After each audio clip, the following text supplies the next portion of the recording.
ओम अज्ञानतिमिरान्धस्य ज्ञानाञ्जनशलाकाय चक्षुरुन्मिलितं येन तस्मै श्रीगुरवे नमः। वाञ्छाकल्पतरुभ्यश्च कृपासिन्धुभ्येव च पतितानां पावनेभ्यो वैष्णवेभ्यो नमो नमः। जय श्री कृष्ण चैतन्य प्रभु नित्यानंद, श्री अद्वैत गदाधर शिवासादि गौर भक्तवृंद। हरे कृष्णा कृष्ण कृष्ण हरे हरे, हरे राम राम राम हरे हरे। आगे बढ़ेंगे। और कल हमने देखा कि कैसे प्रभु माने उनको जो भी नैवेद्य ऑफर किया जा रहा था उनका पेट भर नहीं रहा था। वो बार बार कह रहे थे कि और लाओ, और इस तरह सब डर जाते हैं। सारे भक्त लोग जो हैं वो डर जाते हैं। फिर हाथ जोड़कर सब प्रार्थना करते हैं प्रभु से कि तुम्हार महिमा प्रभु आम्रा की जानी, अनंत ब्रह्मांडाचे जाहरे उदरे। जिसके उदर में, जिसके पेट में अनंत कोटि ब्रह्मांड हो, उसकी महिमा को हम कैसे जान सकते हैं। और हमारा जो शुद्र उपहार है वो उसका पेट कैसे भर सकता है। यानी हम कितना भी ऑफर कर ले, भगवान का पेट कैसे भर सकता है उससे। लेकिन फिर भी भगवान जो है वो हम सब पर कृपा करते हैं और हम जो भी ऑफर करते हैं उसको ग्रहण करते हैं। तो इसलिए प्रभु बोलते हैं, प्रभु भले शूद्र ना है भक्त उपहार, झाट आन किया छय आन, कर्पूरा तांबूला छे सुना गोसाई, प्रभु भले ताई देहा किछु चिंता नाई। यानी जो भी है ले आओ, मुझे अपने आप जो ऑफर करते हैं उसको मैं अपने भक्तों का, जो भक्त मुझे जो भी ऑफर करते हैं उसको मैं कभी शूद्र नहीं मानता, उसको कभी मैं छोटा नहीं मानता। भगवान को चाहे कुछ दे दो, भगवान उसमें प्रसन्न हो जाते हैं। लेकिन जो भी हम देते हैं भगवान को, जो भी चीज ऑफर करते हैं, उसमें एक इंग्रेडिएंट भगवान को जरूर होना चाहिए, वो है हमारा प्रेम। अगर हमारा प्रेम उस जो भी हम बनाते हैं भगवान से, उसमें वो इंग्रेडिएंट जो प्रेम है वो नहीं डालेंगे तो भगवान महंगी से महंगी चीजें को भी अस्वीकार कर देंगे। लेकिन जैसे सुदामा का जो तांदुल है, जो चूड़ा था उसका सूखा सा, वो भी उन्होंने ग्रहण कर लिया क्योंकि उसमें सुदामा का प्रेम था। तो प्रेम इज द मेन इंग्रेडिएंट। जैसे नमक होता है हमारे भोजन में, वैसे ही भगवान के भोजन में सबसे इम्पोर्टेंट चीज होता है प्रेम। और भगवान को तो नमक भी नहीं चाहिए, भगवान को क्या चाहिए? प्रेम चाहिए। अगर प्रेम है तो वो लेंगे, नहीं है तो फिर आप कुछ भी दे दो वो नहीं ग्रहण करेंगे।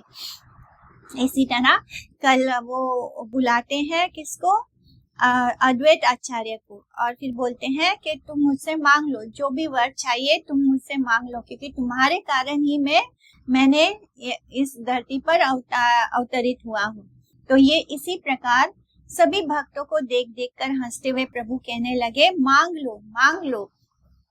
इस प्रकार प्रभु ने अपने ऐश्वर्य का प्रकाश किया और इसे देखकर सभी भक्तजन सुख के सागर में प्रवाहित होने लगे।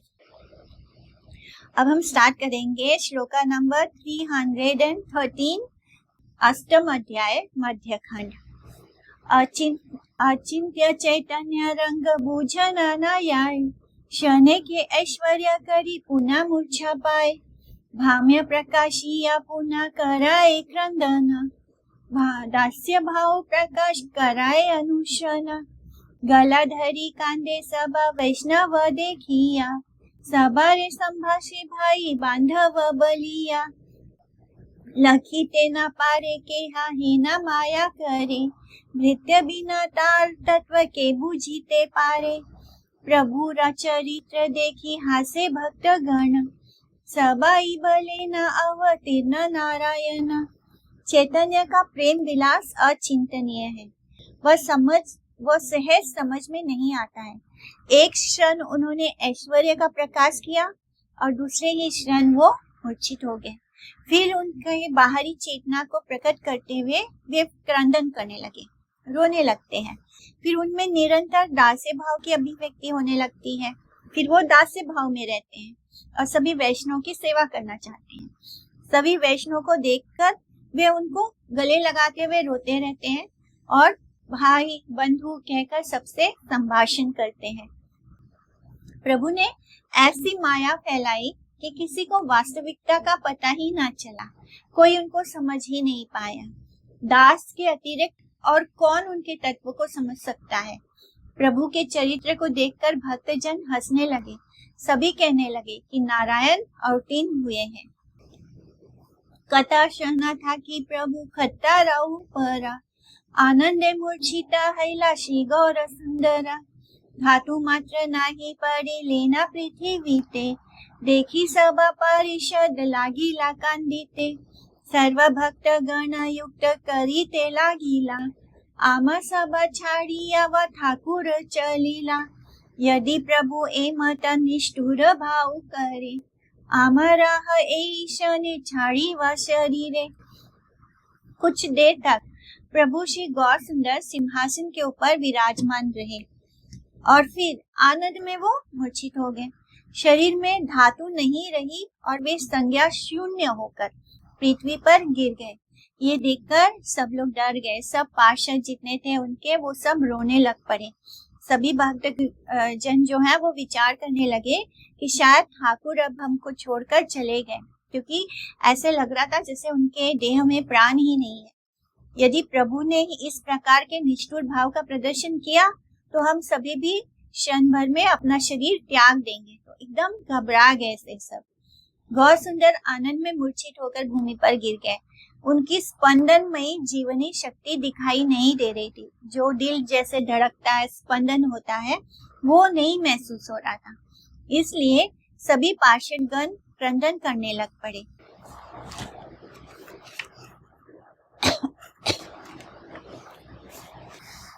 एते के चिंतिते सर्वा गेरा चूड़ामणि, भाम्य प्रकाशिया करे महाहरि ध्वनि। सर्वगणे उठिला आनंद कोलाहल, ना जानी के कौन दिगे हईला विवल। एई मते आनंद हया नवद्वीपुरे, प्रेम रसे वैकुंठेरा नायक विहरे।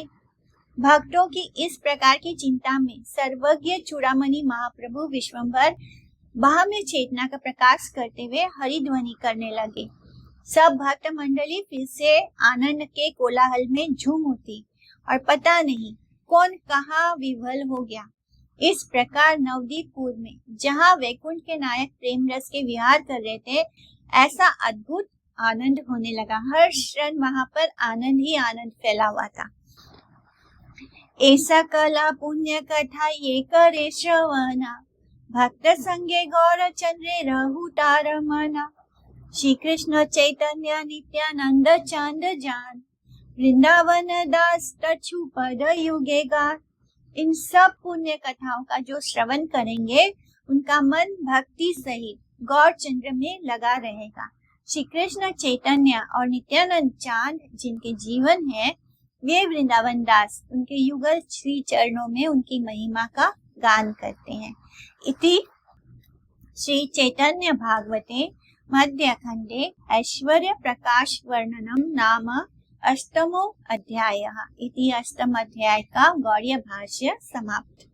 तो इस तरह चैप्टर 8 फिनिश होता है और हम 9th चैप्टर में आते हैं और उसका कथा सार जान लेते हैं कि इस चैप्टर में क्या क्या होने वाला है।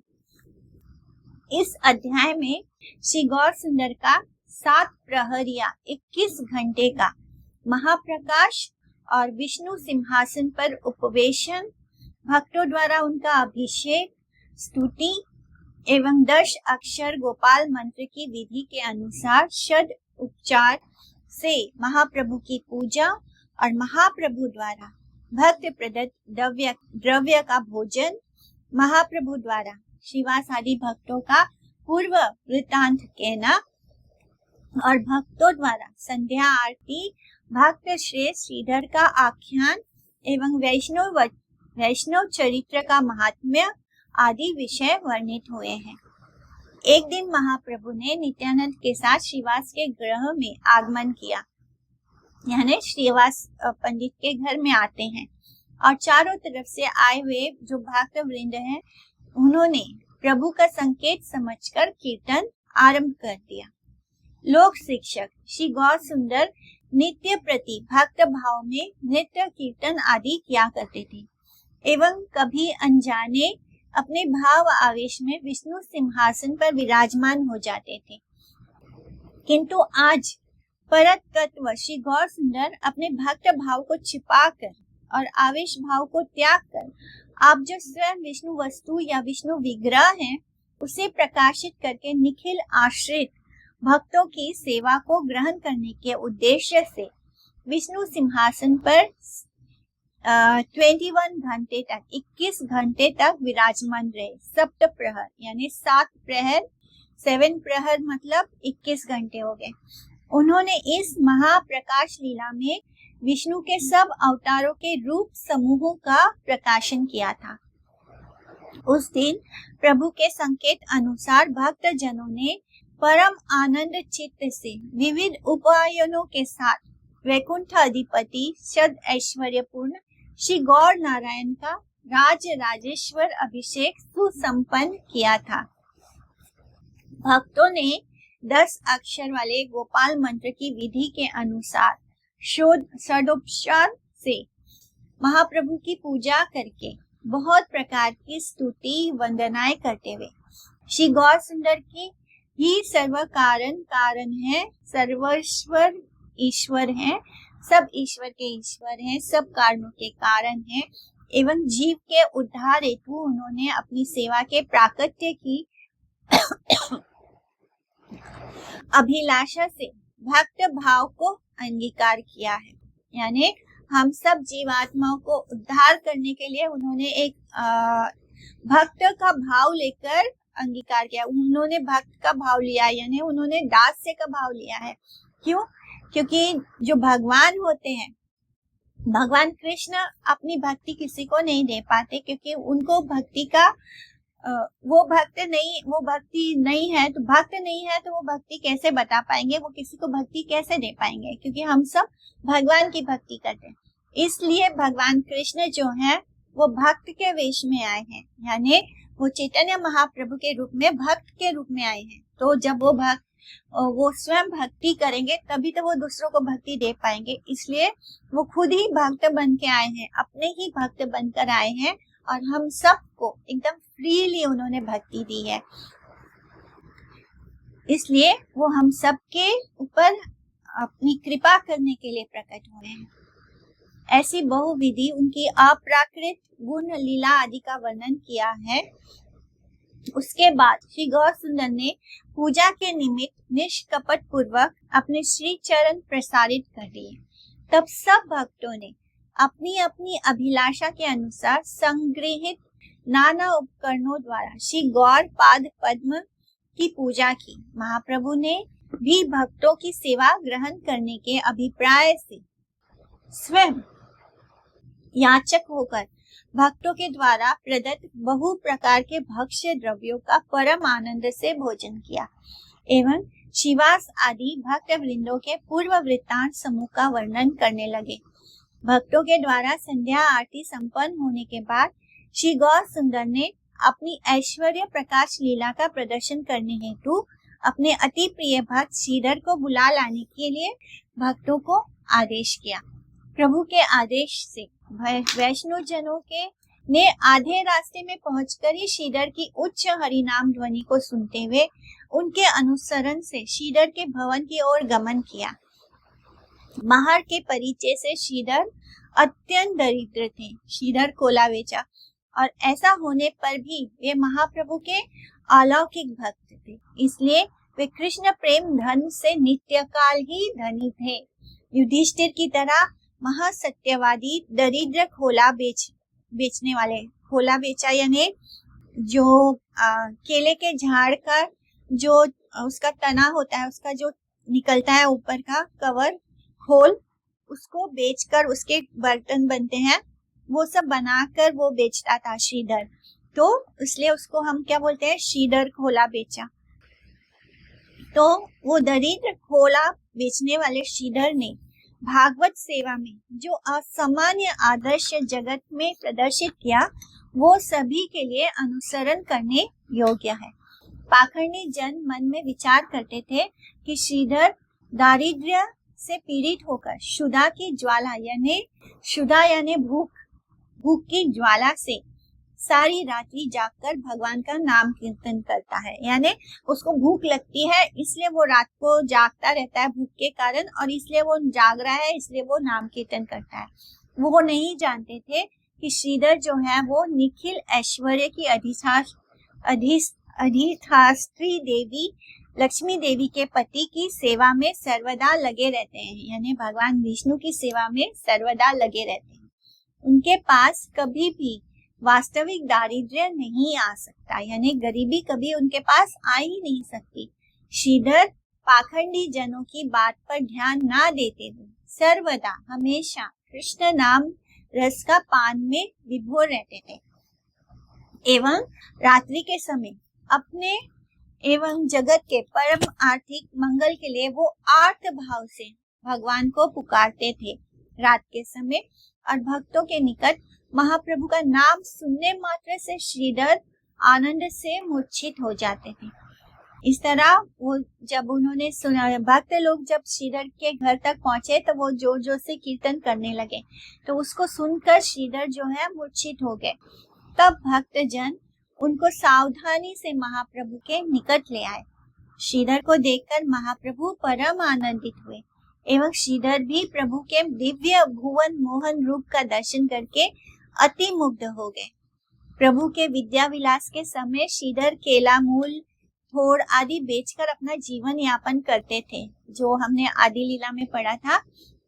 और भगवान भक्तों का द्रव्य ही परम आनंद से ग्रहण करते हैं, किंतु अभक्त के द्रव्य की ओर वो आंख उठाकर भी नहीं देखते।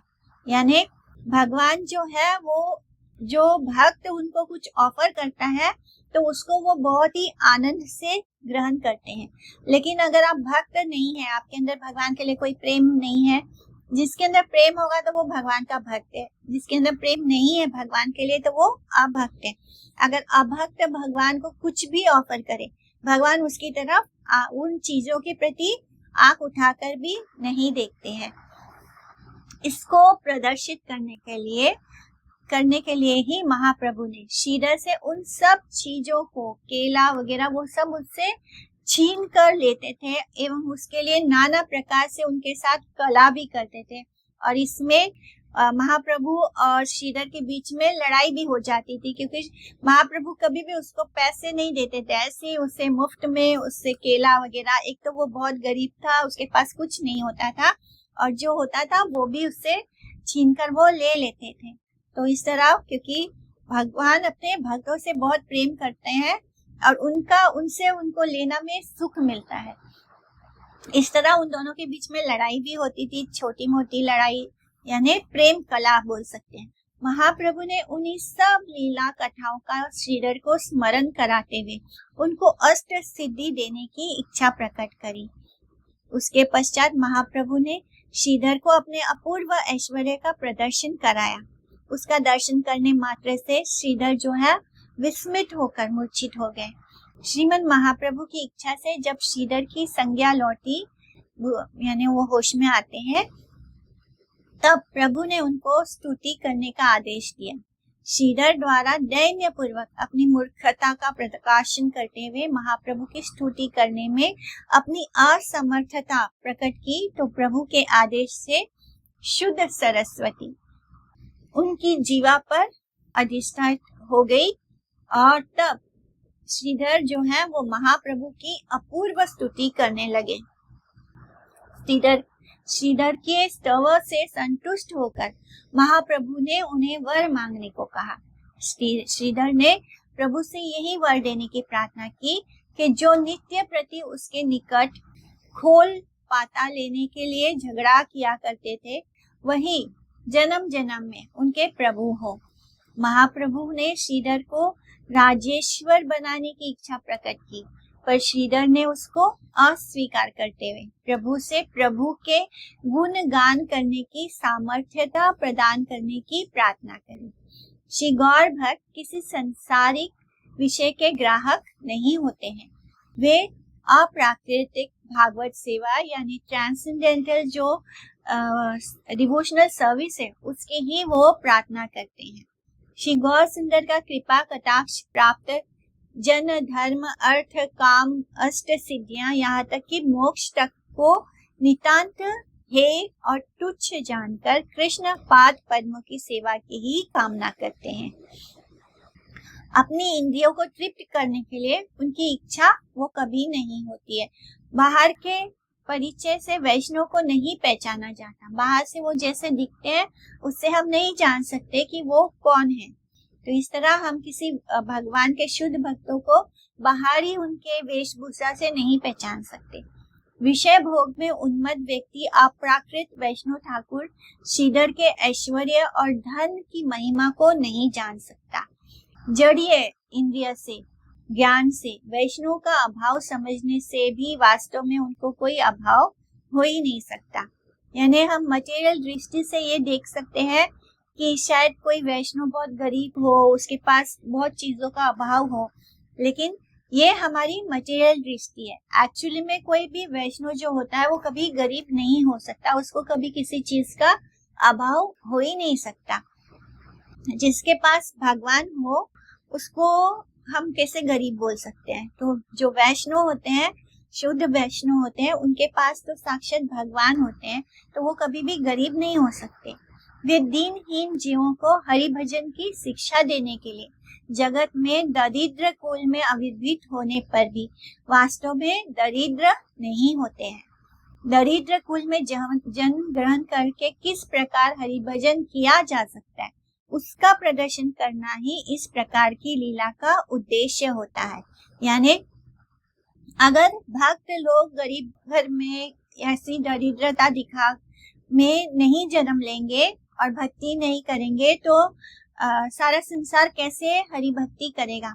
वो बताते हैं सभी को कि कैसे हमारे पास कुछ नहीं हो तब भी हम हरि भजन कर सकते हैं, तब भी हम भक्ति कर सकते हैं। अदरवाइज सबको यही लगेगा कि जिनके पास सुख संपन्नता है, जिनके पास बहुत धन ऐश्वर्य है, वही लोग भक्ति कर सकते हैं। तो इसलिए बाहरी रूप से भगवान उनको कुछ देते नहीं है ताकि संसार के और भी बहुत सारे लोग भक्ति में आ सके।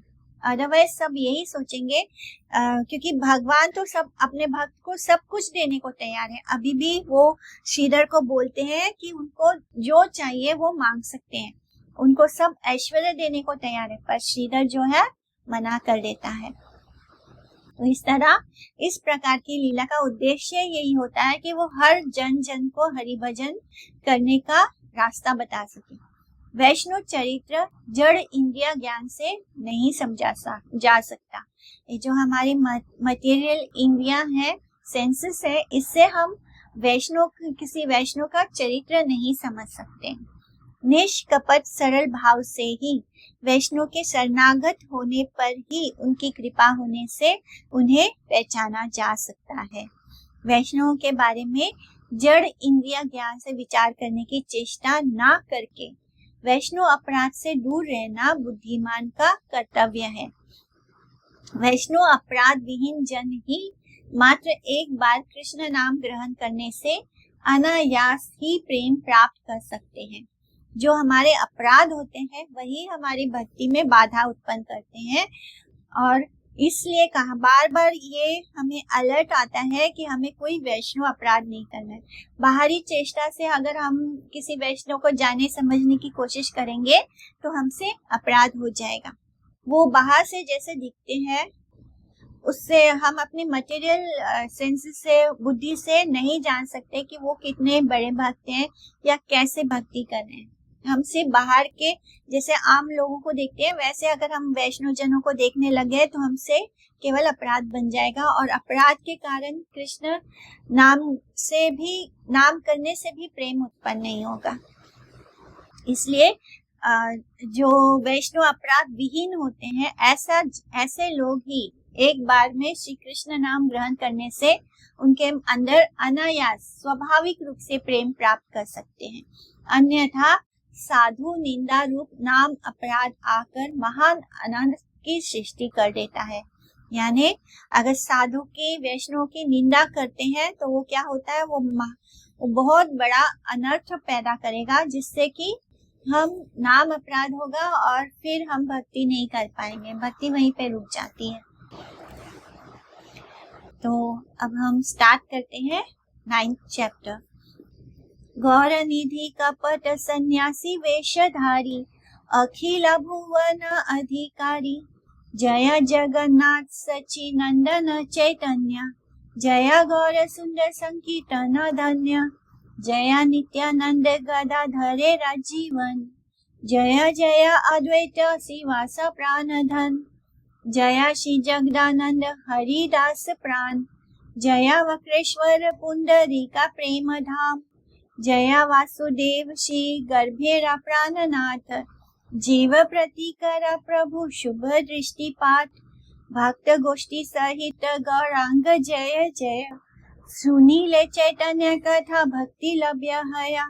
मध्य खंड कथा भाई सुनाई चीते, महाप्रभु गौर चंद्र विहरे ये मते।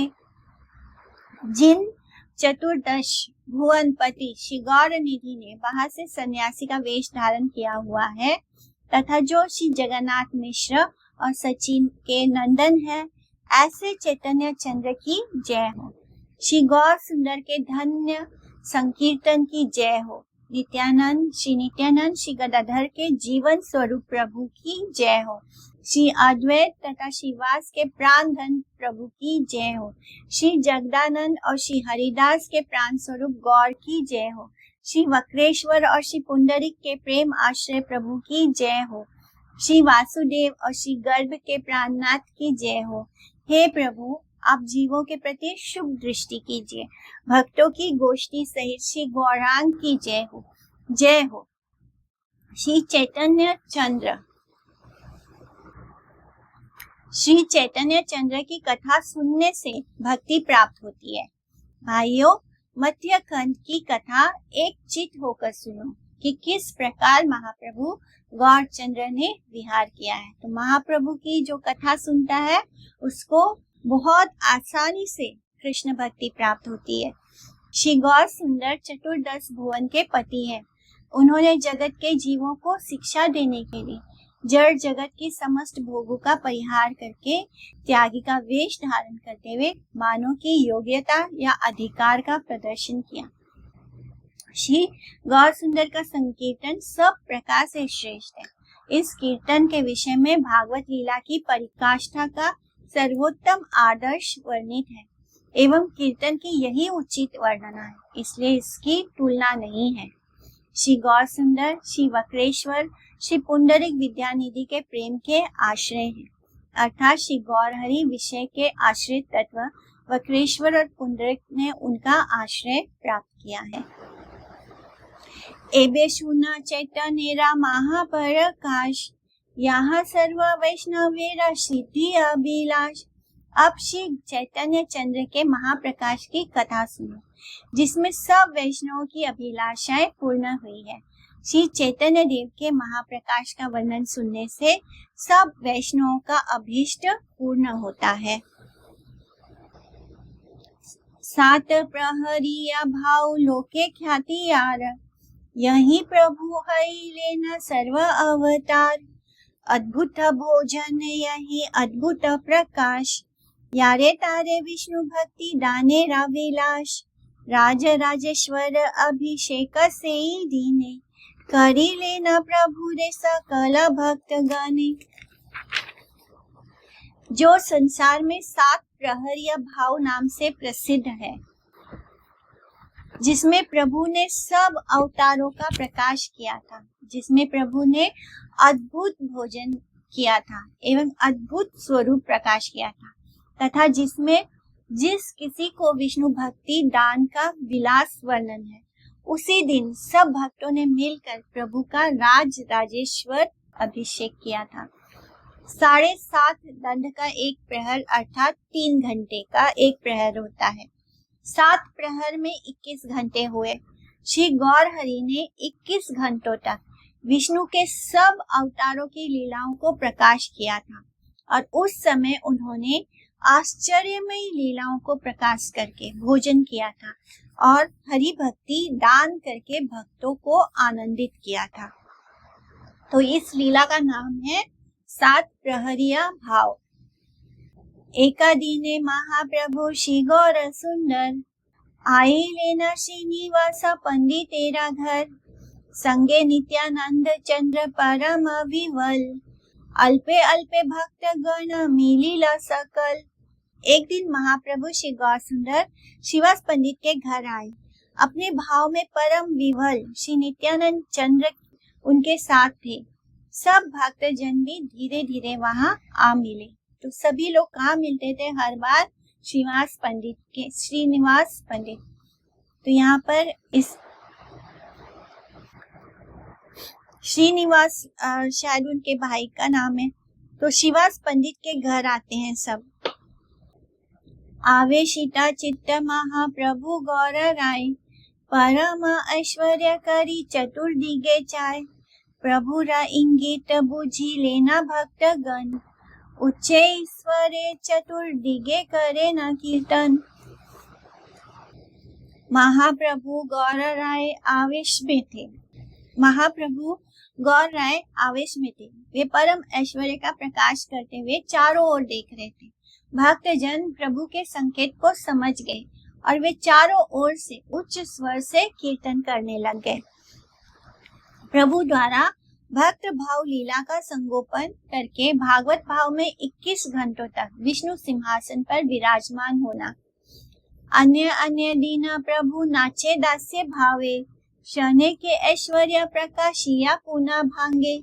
सकल भक्तेरा भागे ए दीने नाचीते, उठिया बसीला प्रभु विष्णु रखटाते।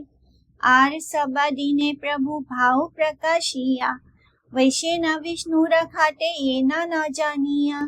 सात प्रहरिया भावे छाड़ी सर्व माया, बसीला प्रहर सात प्रभु व्यक्त हैया।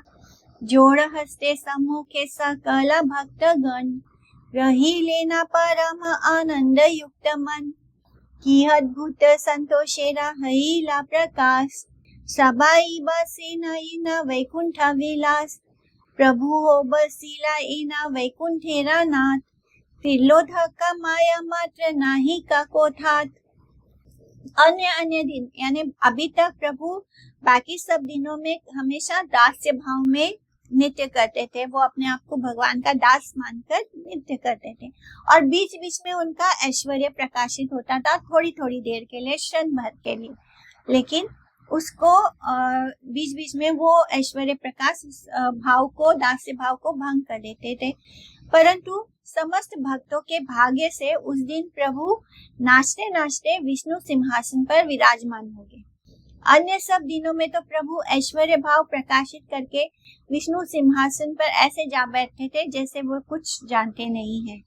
परंतु आज सब माया को हटाकर वे 7 प्रहर तक अपने ईश्वर भाव को व्यक्त करते हुए वहां बैठे रहे। सब भक्त भी परम आनंद चित्त से उनके सामने हाथ जोड़कर खड़े रहे। उस समय कैसा अद्भुत आनंद का प्रकाश हुआ। सभी लोग ये समझ रहे थे कि साक्षात वैकुंठ की ही लीला हो रही है। प्रभु भी ठीक वैकुंठनाथ के भांति बैठ गए। उन्होंने आधा तिल मात्र भी कहीं माया का आवरण नहीं रखा। माने आज वो जैसे है वैसे ही सबके सामने प्रकाशित हो रहे हैं। पहले क्या होता था, जब उनके अंदर ऐश्वर्य भाव आता था, थोड़ी देर के लिए वो भगवान विष्णु के रूप में आ जाते थे, लेकिन उस वक्त वो चैतन्य भाव में क्या है वो उसका प्रकाश नहीं है, मतलब वो भूल जाते थे। वो एकदम ऐसे लगता था जैसे कुछ जैसे उनके अंदर आ गए हैं थोड़ी देर के लिए और फिर वो क्षण भर में चले जाते थे, यानी खत्म हो जाता था वो भाव। लेकिन आज कैसे है, आज वो चैतन्य महाप्रभु के स्वरूप में ही है, लेकिन वो ऐश्वर्य लीला भी कर रहे हैं। वो भगवान के साक्षात अवतारों को प्रकाशित किए जा रहे हैं। आज वहां पर माया का प्रभाव नहीं है। ऐसा नहीं है कि वो विष्णु अवतार में है तो उनको ये नहीं पता कि चैतन्य महाप्रभु के रूप में वो कैसे हैं। माने वो ऐसे भूल नहीं रहे, वो बिल्कुल जैसे है वैसे वो प्रकाशित हो रहा है।